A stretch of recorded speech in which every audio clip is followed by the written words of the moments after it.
Umusore uhose Papa Sava cyangwa se Niyitegeka Gratien cyangwa se Seburikoko. Papa Sava ni muntu ki? Ubutunzi bwe, amateka ye. Ikaze ndi umugaragu w'ibyegeranyo n'amakuru Pero TV. Happy. Papa Sava ni muntu ki? Papa Sava ni umukinnyi mwiza cyane wakunzwe na benshi cyane kugeza na n'ubu ngubu. Papa Sava ni umusore uhose kugeza na n'ubu ntabwo arakozwa kuzana umugore, akaba akina amakinamico kandi akaba ari n'umusizi, akaba akora mu nganzo, akaba n'umuhanzi. Niyitegeka Gratien akaba azwi nk'umukomediye urenze mu Rwanda kandi usetsa. Ushobora kuba witiranya Papa Sava, ibaza umuntu unganya abasubscribers cyangwa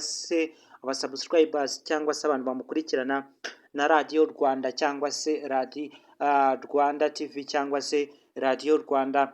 YouTube channel ya Radio Rwanda na Papa Sava baranganya abantu babakurikirana. Murumva amafaranga atubutse Papa Sava ahembwa kuri uyu munsi wa none. Papa Sava yari umwarimu, ariko aho amenye agaciro ka YouTube, urubuga nka YouTube, akazi k'ubwarimu yahise agasezerera atangira gukina amakomedi cyane. Ariko Papa Sava kugira ngo atangire iyi mikino ya komedi imwinjiriza amafaranga menshi cyane, ngo nuko yasomye ibitabo inshuti ye yamuhaye byari biri mu Gifaransa, uko hanze wakina amakomedi. Ibyo bitabo byo mu Gifaransa uko yagendaga bisoma niko yagendaga akunda uko imikino uko bayitegura. Kandi ku ishuri akiri umwana mutoya Papa Sava yakundaga n'ubundi gukina udukinamico dusekeje ku ishuri mu dukino no kuvuga imivugo. Noneho uwo muzungu nibwo yamubonye atangira kumuzanira ibyo bitabo byanditse mu Gifaransa, atangira kureba ukuntu abandi bakina amakomedi. Nibwo yatangiye niwe yakuye igitekerezo cyo kuba umukomediye, nubwo nyuma byanze kwanga. Nyuma yo kurangiza kwiga akajya kwigisha, ariko yigishaga afite intego, agisoma ibitabo. Uko yagendaga abona udufaranga niko yagendaga tubika twegeranya, abirangira atangiye gukinisha aba Papa Sava nk'abakozi. Na n'ubu ngubu n'abandi bose muzi, n'abandi bakinnyi bose muzi, n'abandi bose.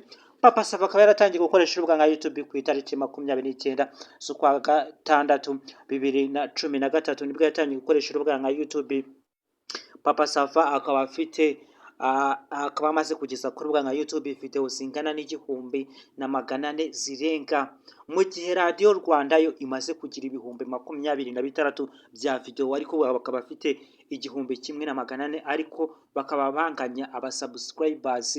Akaba barusha agaciro kandi akaba arenze, nawe akaba ari umuntu urenze cyane nk'abakozi benshi, akazi akabahemba. Ntiwatinya kuvuga ko n'abari abakozi bakora kuri Radio Rwanda nabo hari abo yahemba, kubera ko YouTube channel ye inganya.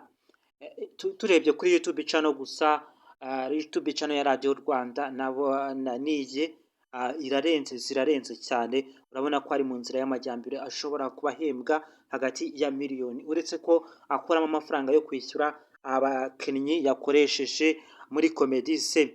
Papa Sava none akaba amaze kurebwa ku rubuga nka YouTube na 252,000. Muri kumva ko abantu bamaze kumureba ni benshi cyane, 252,000, ko hari n'abahanzi benshi cyane aruta. Niba ugeze hano uramenye, ntugende utavuze, utabanga cya kinyoni bita igishwi cyagiye kitavuze. Niba wahageze kora partage, like, comment, ibyifuzo n'ibitekerezo.